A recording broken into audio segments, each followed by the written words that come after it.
إله إلا الله وحده لا شريك له وأشهد أن محمدا عبده ورسوله اللهم لا علم لنا إلا ما علمتنا إنك أنت العليم الحكيم أما بعد. Kembali kita lanjutkan pembacaan biografi ringkas dari Imam Syafi'i rahimahullah. Sudah kita sebutkan bahwasanya pada usia beliau 15 tahun beliau rahimahullahu ta'ala sudah mendapatkan 2 izin untuk berfatwa.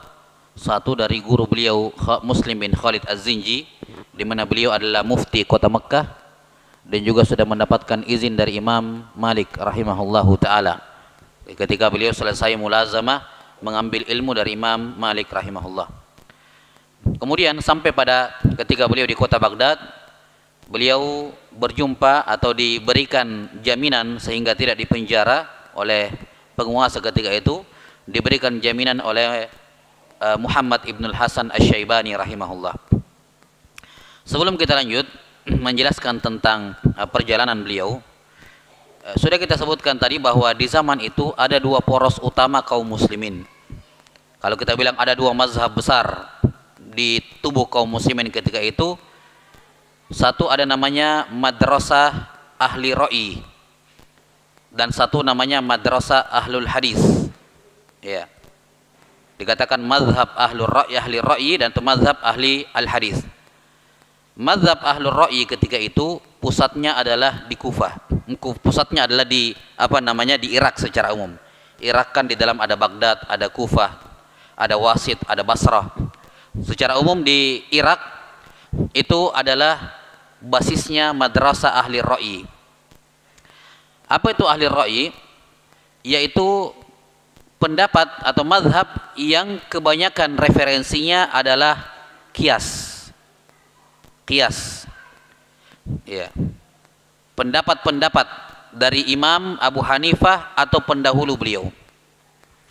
Perlu diketahui mengapa Imam Abu Hanifah, imamnya ahli ra'i ketika itu adalah Imam Abu Hanifah. Istilahnya muasisnya lah, pembentuknya kalau dikatakan. Imamnya ahli ra'i, madrasah ahli ra'i ketika itu adalah Imam Abu Hanifah.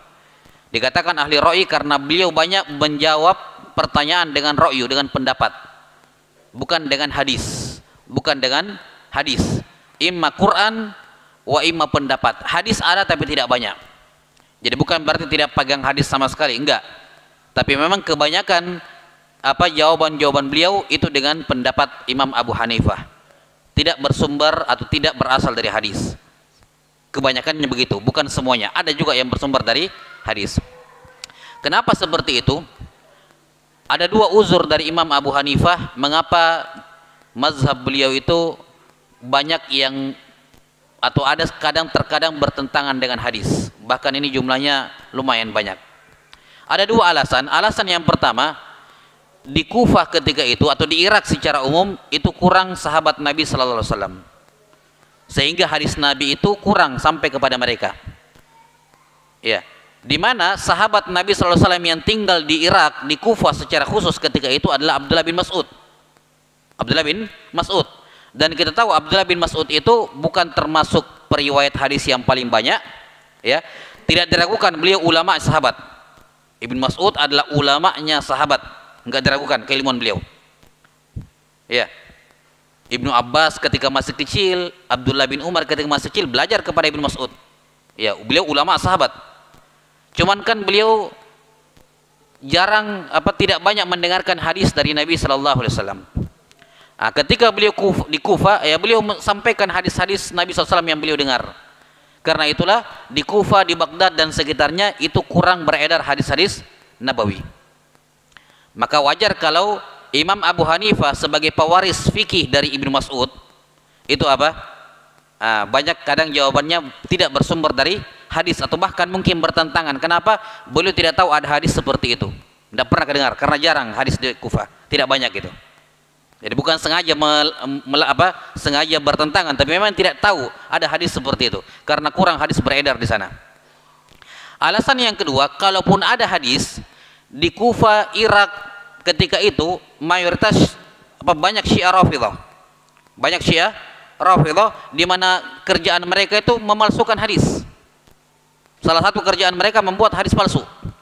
Maka Imam Abu Hanifah ketika dapat hadis, beliau jadi was-was juga. Karena beliau rahimahullah memang bukan pakar dalam ilmu hadis, Imam Abu Hanifah. Tidak seperti Imam Malik, Imam Syafi'i, Imam Ahmad. Beliau kurang pakar dalam ilmu hadis. Jelas ya? Nah, ketika dapat hadis, beliau kadang was-was juga, jangan sampai ini hadis palsu buatan. Ya. Jadinya itu yang membuat beliau sangat berhati-hati memilih dan memilih hadis. Jadi hadis yang sudah asalnya sudah sedikit, beliau filter lagi berhati-hati. Maka wajar sekali kalau pendapat beliau kebanyakannya kias dengan hadis yang sedikit yang beliau tahu, selalu beliau kiaskan ke sana. Beliau punya kaidah-kaidah global begitu. Nah, ini madrasah ahli ra'i. Yang kedua ada madrasah ahli hadis. Dari namanya saya sudah jelas. Mereka ini dominan menggunakan hadis, tidak menggunakan kias. Jelas sampai sini? Tidak menggunakan kias, dominannya hadis. Ya, ini adalah madrasahnya Imam Sufyan ibnu Uyainah di Mekah dan Imam Malik di Madinah. Di Mekah ada Abdullah bin Abbas, di Madinah ada Abu Hurairah sama Ibnu Umar. Ini para periwayat terbanyak hadis Nabi, ya kan? Abu Hurairah, Ibnu Umar itu termasuk 10 besar periwayat hadis terbanyak. Maka otomatis banyak hadis yang berputar di Mekah dan di Madinah. Itu menjadikan mereka mudah untuk menjawab pertanyaan dengan hadis karena banyak. Cuman karena banyak hadis, akhirnya penggunaan kias itu minim dan itu ada kekurangannya. Apa kekurangannya? Jumlah hadis Nabi kan terhitung pakai jari. Sementara kejadian kontemporer selalu ada setiap hari, setiap bulan, setiap tahun ada hal yang baru yang membutuhkan jawaban. Sementara dalil terbatas, jumlah hadis terbatas. Kalau kita tidak pakai kias, maka akan sulit menerapkan Islam ke kejadian-kejadian kontemporer. Nah, dua madrasah ini, oknum-oknum dari dua madrasah ini yang fanatik itu saling serang satu sama lain, saling serang. Ya. Yang ahlul hadis mengatakan ini ahlul ra'i, pokoknya melanggar hadis, menentang hadis, tidak pakai hadis gitu. Sebaliknya juga mengatakan kalian itu terlalu zahir, terlalu terkait dengan secara tekstual hadis, tidak kias, tidak menggunakan kias. Bagaimana caranya kalian memahami hadis secara tekstual? Ya, sementara kejadian itu terperbaharui terus, nggak bisa. Ini selalu gontok-gontokan ini antara yang pakai hadis sama yang pakai kias. Nah, Imam Syafi'i rahimahullah ketika beliau belajar dari Sufyan ibnu Uyainah, beliau belajar dari Imam Malik, beliau mengambil positifnya madrasah ahli hadis, yaitu hadis. Kaya hadis dalam diri Imam Syafi'i rahimahullah. Nah, ketika beliau belajar dari Muhammad ibn Hasan yang membebaskan beliau tadi, Muhammad ibn Hasan Asy-Syaibani murid langsung dari Imam Abu Hanifah. Beliau mengambil kelebihan mazhabnya Imam Abu Hanifah, yaitu qiyas, ra'yu. Maka terkumpullah pada diri beliau keunggulan dua madrasah ini, madrasah ahli hadis dengan dalilnya dan madrasah ahli hadis dengan ta'lil dan kiasnya, yang tidak dimiliki oleh kedua madrasah ini. Jelas ya? Dan beliau mengambil banyak ilmu dari Imam Muhammad ibn Hasan Asy-Syaibani rahimahullah. Nah, setelah selesai mengambil ilmu dari Muhammad ibn Hasan Asy-Syaibani, dan ketika beliau sambil belajar, beliau juga berdiskusi dengan murid-muridnya. Jadi beliau bawakan hadis-hadis dari Mekah dan Madinah ke Kufah yang mereka tidak pernah dengar hadis tersebut. Beliau bantah pendapatnya Imam Abu Hanifah. Imam Syafi'i punya buku khusus membantah Imam Abu Hanifah rahimahullah. Ya, kenapa? Beliau katakan ini ada hadis yang kalian belum pernah dengar, ini hadis yang kalian belum pernah dengar, ada hadis seperti ini, sahih hadisnya. Dan beliau Imam Syafi'i muhaddis, terpercaya, beliau katakan sahih gitu. Nah, ketika beliau pulang ke Mekah, ke Madinah, ketemu dengan murid-muridnya Imam Malik, beliau kasih ta'lilat, ya, bahwa Islam itu jangan dipahami secara tekstual. Dalil jangan dipahami secara zahir, tekstual, mentok seperti itu. Pokoknya zahir hadis seperti ini. Enggak.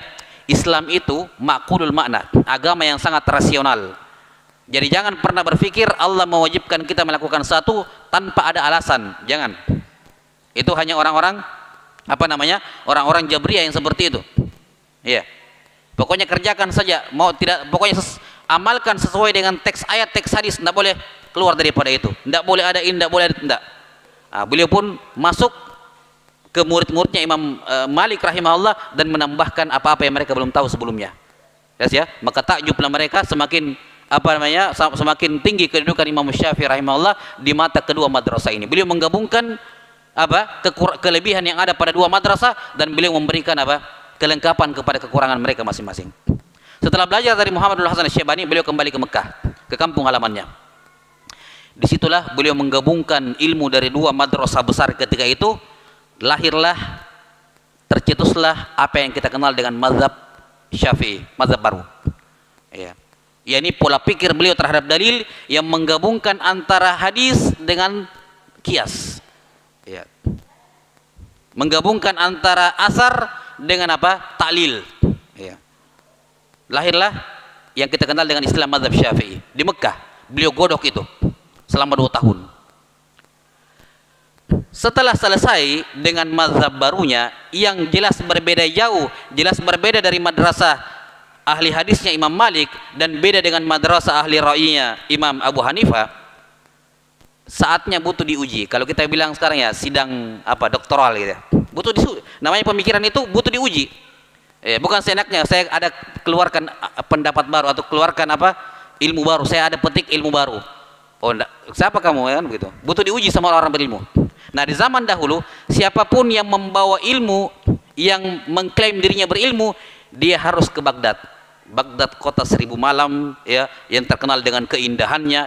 Semua ulama dari berbagai negeri, dari Eropa, Andalusia, ya, dari Haramain, dari Hijaz, dari Yaman, dari Syam, semua kumpul di situ. Semua kalau kita bilang dato-datonya ilmu berbagai bidang ada di situ. Kumpulan di situ. Siapapun yang ingin diakui, dia harus ke ibu kota supaya viral kalau kita bilang.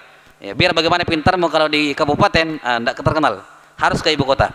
Kan begitu. Maka beliau pun rahimahullah membawa mazhab lama beliau ke Baghdad. Di situ diuji beliau, diuji, disidang oleh banyak ulama di berbagai zaman, di berbagai negeri yang kumpul di situ. Ya. Dan beliau rahimahullahu taala menampakkan keunggulan beliau dibandingkan mereka semuanya, dan dari situlah muncul banyak pengikut beliau yang baru. Yang tadinya mengikuti mazhab Imam Malik meninggalkan mazhab Imam Malik mengikuti mazhab beliau. Yang tadinya mengikuti mazhab Imam Abu Hanifah ditinggalkan mengikuti mazhab Syafi'i rahimahullah. Mulai di situ. Mazhab yang beliau tekankan, yang beliau buat ini, yang beliau perkenalkan di Baghdad ini yang dikenal dengan istilah qaul qadim, pendapat lama dari Imam Syafi'i. Ini mazhab pertama, fase pertama dari mazhab beliau. Nah, di sini beliau punya banyak murid-murid di Baghdad. Ya, beliau punya banyak murid yang kemudian meriwayatkan pendapat-pendapat beliau rahimahullah, meriwayatkan mazhab beliau. Ya, ada 3 orang murid yang terkenal. Ya, ada 3 murid terkenal dari Imam Syafi'i rahimahullah di fase ini. Ya. Di antara yang terkenal adalah Imam Ahmad bin Hanbal rahimahullah. Imam Ahmad itu murid langsung dari Imam Syafi'i rahimahullah, mengambil hadis dari beliau, mengambil ilmu hadis dari beliau, mengambil fikih dari beliau. Ya, mengambil fikih dari beliau. Dan beliau periwayat pendapat lama, qaul qadim Imam Syafi'i. Karena nanti Imam Syafi'i akan pindah ke Mesir. Di Mesir akan ada perubahan-perubahan pendapat beliau, namanya mazhab jadid, mazhab baru. Dan ini salah satu keunggulan mazhab Syafi'i dibandingkan yang lain. Tidak ada mazhab lain yang seperti ini modelnya. Ada qaul qadim dan qaul jadid. Ya. Itu di tempat lain penjelasannya, keunggulannya. Jadi Imam Ahmad rahimahullah termasuk yang meriwayatkan pendapat-pendapat beliau di Baghdad. Ya, karena itulah sebagian guru-guru kami mengatakan kalau kita mensurvei dan menelusuri pendapat-pendapat lama Imam Syafi'i, itu biasanya sama seperti mazhabnya Imam Ahmad.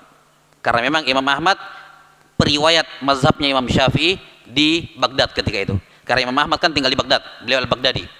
Ya, rahimahullah.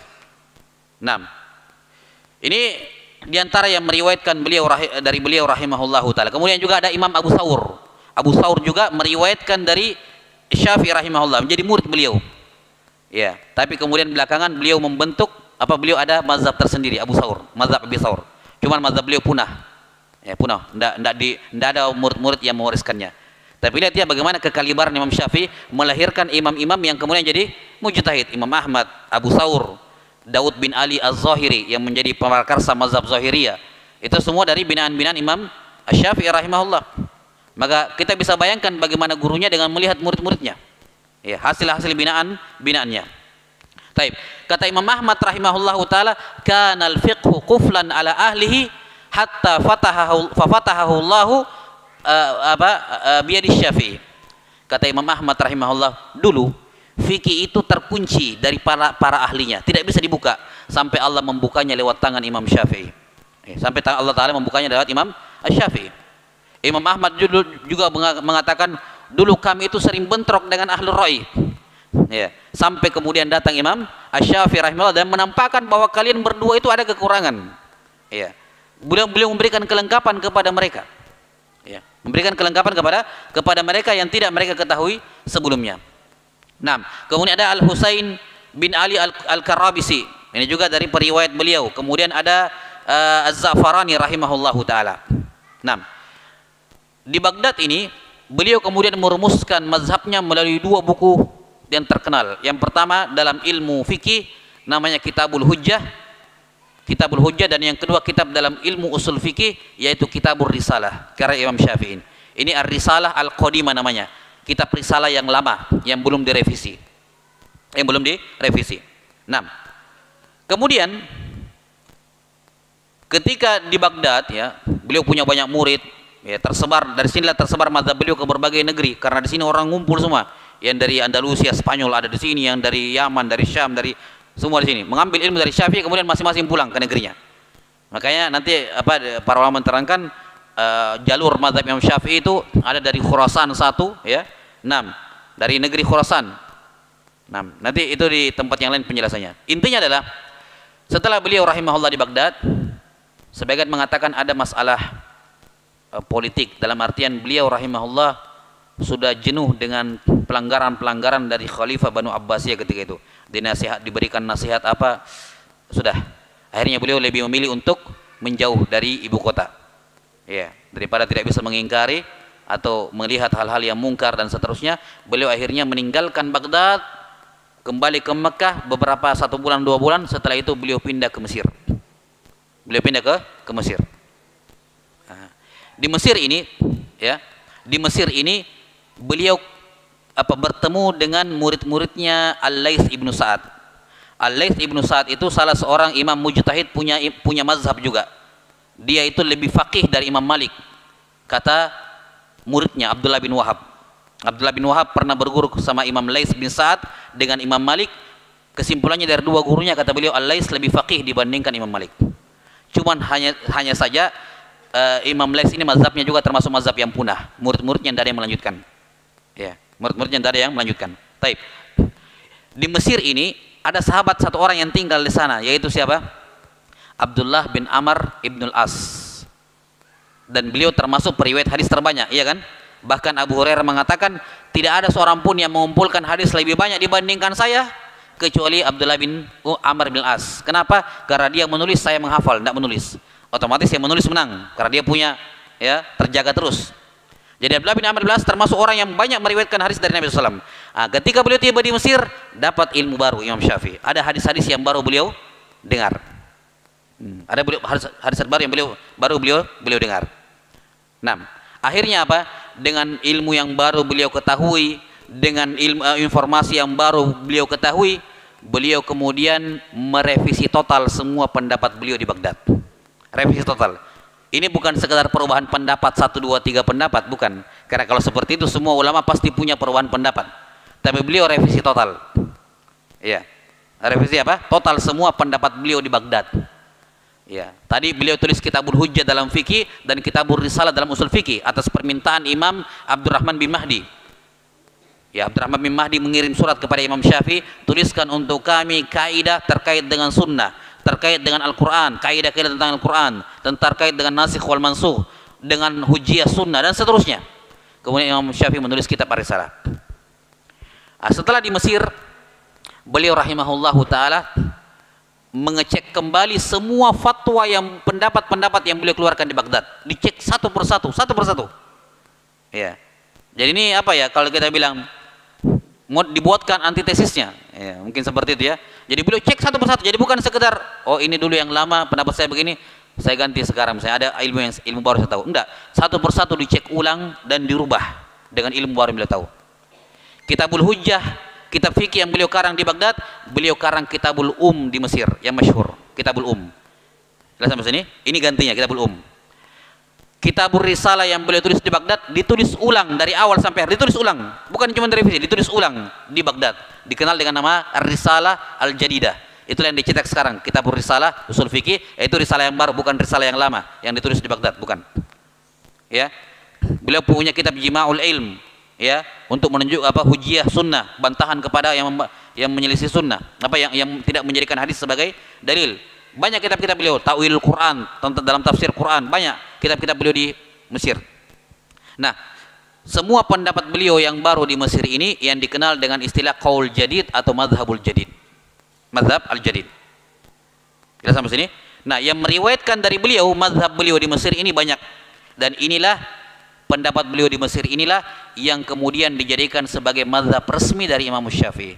Kalau dikatakan ini madhabnya Imam Syafi'i, yang di Mesir, bukan yang di Baghdad.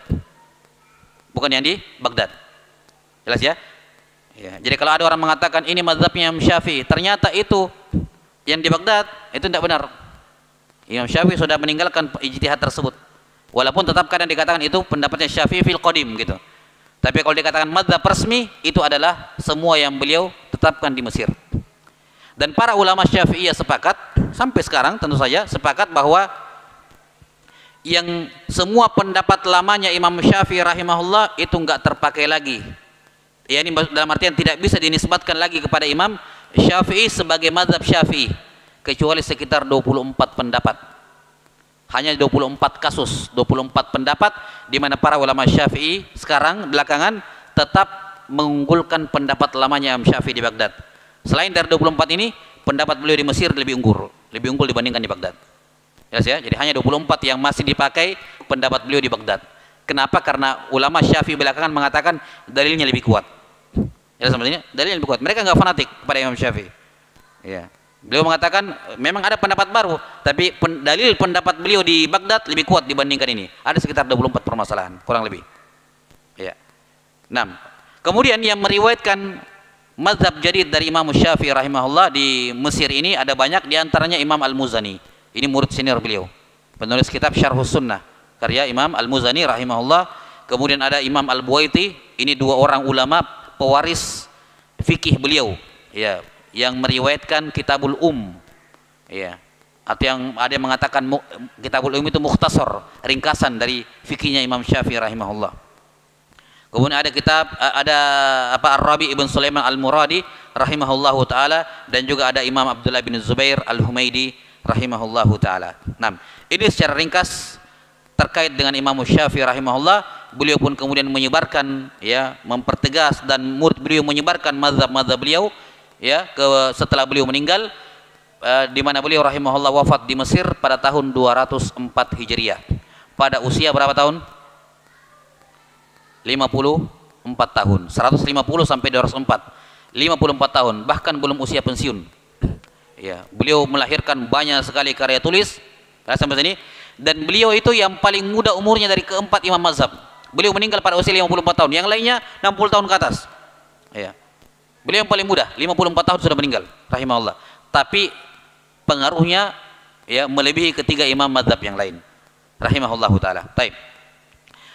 Kemudian sedikit berkenaan dengan ucapan pujian para ulama kepada Imam Syafi'i rahimahullahu taala. Di antaranya adalah Imam Ahmad. Imam Ahmad rahimahullahu taala berkata, "Asy-Syafi'iyyu kasyamsi fid dunya wal 'afiyatu linnas." Imam Syafi'i itu bagaikan matahari bagi dunia dan kesehatan bagi tubuh manusia, bagi roh manusia. Ini pujian yang tidak berlebihan dari Imam Ahmad rahimahullah. Ini bukan hiperbolik, ya, melebih-lebihkan doa, dan tidak. Beliau memang murid dari Imam Syafi'i, tapi pujian beliau ini rahimahullah bukan tanpa alasan. Dikatakan bagaikan matahari bagi dunia. Kenapa? Karena sebelum beliau datang, itu perseteruan antar dua madrasah ini betul-betul kegelapan gitu. Jelas ya? Saling serang satu sama lain, saling merendahkan satu sama lain, ya. 6. Datang Imam Syafi'i mendamaikan dan mengakurkan mereka, mengatakan bahwasanya hadis tidak cukup tanpa memahaminya dengan akal, dengan secara tekstual tidak cukup, ya, harus dengan menggunakan qiyas dan seterusnya. Demikian pula qiyas tidak cukup kalau tidak ada landasan hadisnya atau bertentangan dengan hadis, ya. Maka beliau rahimahullahu taala memperkenalkan hal itu kepada mereka. Kemudian Imam Ahmad rahimahullah taala juga pernah berkata kepada anaknya Imam Syafi'i, kata beliau, ayahmu itu adalah satu dari dua orang yang selalu saya doakan sepanjang sholat saya. Setiap tidak ada satupun saya sholat kecuali Syafi'i ada di doa saya. Karena Imam Ahmad menyadari betul bagaimana peran Imam Syafi'i pada dunia Islam bagi para penuntut ilmu. Imam Ahmad rahimahullah juga pernah mengatakan, tidak ada seorang pun ya penuntut ilmu yang menulis dengan pena sebuah ilmu kecuali Syafi'i punya jasa kepada dirinya. Dan ini bukan, sekali lagi, bukan hiperbolik. Semua penuntut ilmu sampai akhir zaman itu semua berutang budi kepada Imam Syafi'i rahimahullah. Semuanya tanpa terkecuali. Kenapa? Beliau adalah peletak pertama ilmu usul fikih. Ilmu usul fikih beliau yang letakkan, buat aturannya, beliau buat pondasinya. Usul fikih itu undang-undangnya ilmu fikih. Orang kalau belajar fikih tidak belajar usul fikih, payah, lemah fikihnya. Karena itu pondasinya ilmu fikih, undang-undangnya, kaidah-kaidah di situ. Imam Syafi'i peletaknya. Peletaknya. Maka sangat wajar ucapan Imam Ahmad rahimahullah. Semua orang dari penuntut ilmu dari awal sampai akhir pasti punya utang budi kepada Imam Syafi'i. Tidak mungkin tidak. Jelas sampai sini? Karena beliau rahimahullah peletak dasar ilmu fikih, ya ilmu usul fikih. Rahimahullahu taala. 6. Dan kita lihat tadi perannya bagaimana beliau menggabungkan antara dua madrasah ini. Itu peran yang luar biasa yang dirasakan sendiri manfaatnya oleh Imam Ahmad rahimahullah sampai beliau memberikan pujian yang tinggi kepada beliau rahimahullahu taala. Ya. Saya kira ini saja. Ya, yang bisa kita bawakan karena waktu yang terbatas. Ya, sekali lagi sebenarnya kalau kita mau membacakan pujian-pujian ulama kepada Imam Syafi'i rahimahullah itu sangat banyak. Pujiannya sendiri saya sudah sangat banyak. Ya, karena itulah sangat ditekankan atau sangat disarankan untuk membaca biografi beliau rahimahullahu taala dari buku-buku ataupun mungkin artikel yang menyebutkan biografi beliau secara lengkap. Ya, mudah-mudahan hal tersebut menambahkan kecintaan kita kepada para ulama secara umum, para ulama as-salaf secara umum, dan kepada Imam Syafi'i rahimahullah secara khusus. Dengan demikian kita cukupkan majelis malam ini. Nasallallahu taala yu'allimana mimma yanfa'una wa yanfa'ana bima 'allamana innahu waliyyu dzalika wal qadiru alaih. Subhanakallahumma wa bihamdik asyhadu an la ilaha illa anta astaghfiruka wa atubu ilaik. Wa sallallahu ala nabiyyina Muhammadin wa ala alihi wa sahbihi wasallam. Assalamualaikum warahmatullahi wabarakatuh.